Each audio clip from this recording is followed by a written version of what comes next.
అవును, మీ ఊరు ఎలా ఉంది? బాగుందయ్యా. మా అన్నయ్య కొరుకున్నట్టే ఊరు చాలా బాగుందయ్యా. ఛా, మీ అన్నయ్యకి జరిగింది చాలా దారుణమయ్యా. ఇంతకీ ఆ ప్రెసిడెంట్ దొరికాడా? ఎతికావయ్యా, ఆ నెలగలు చంపేద్దామని ఊరంతా ఎతికావయ్యా. ఆడ దొరకలేదయ్యా. అప్పుడు అంజనం వేయించాం. ఆవిడ చెప్పిన గుర్తు పెట్టుకుని ఆయన చంపడానికి వెళ్ళాను. చంపేశావా? అంతే కదయ్యా. ఎర్రసీను, అబ్బులుగాడు, వెంకట్రావు, ఆఖరికి నన్ను ప్రాణంగా తీసుకున్న రంగమత్త మొగుల్ని, ఇంతమంది అమాయకులు చంపినోడిని చంపేయడం న్యాయమే కదయ్యా.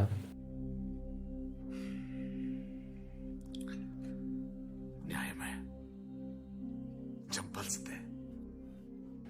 కానీ కానీ మీరు మా అన్నయ్యని చంపడం మాత్రం న్యాయం కాదయ్యా.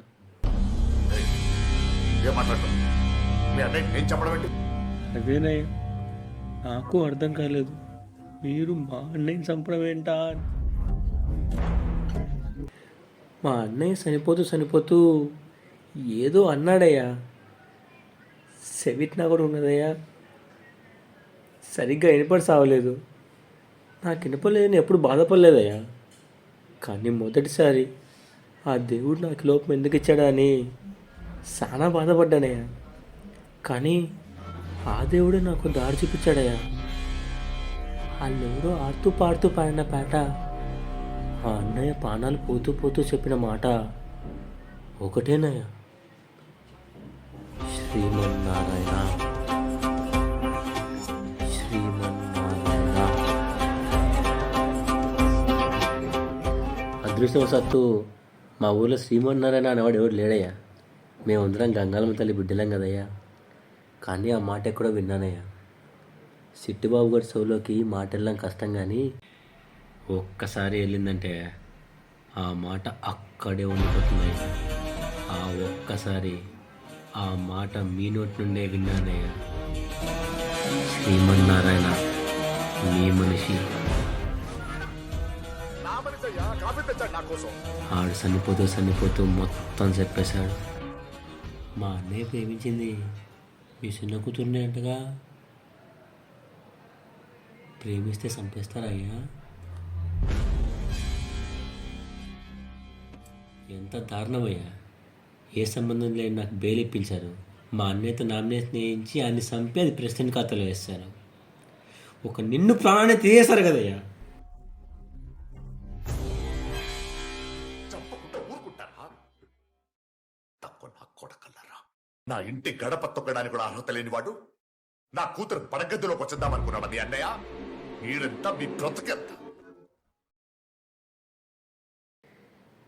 ఇప్పుడు కరెక్ట్గా మాట్లాడతాను సార్. ఇదయ్యా మీ అసలు రూపం. అవునరా, వినబడుతుందా చౌటు నా కొడక? నేను చెప్పానని తెలుసు కదా, ఎందుకు అప్పడారా నన్ను? ఇది తెలియగానే మిమ్మల్ని చంపేద్దామని బయలుదేరాను సారు. అనుకోకుండా మిమ్మల్ని లారీ కొట్టేసింది. సాగు బతుకులను మిమ్మల్ని హాస్పిటల్కి తీసుకెళ్ళా. మీకు చాలా సేవలు చేశాను సారు. మీ ఒళ్ళు తుడిసా, మీ గుడ్డలు ఉతికాను, ఆఖరికి ఈ చేత్తోనే మీ ఉచ్చ కూడా తీశాను.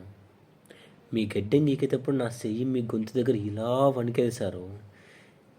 ఇలానే వణికేది.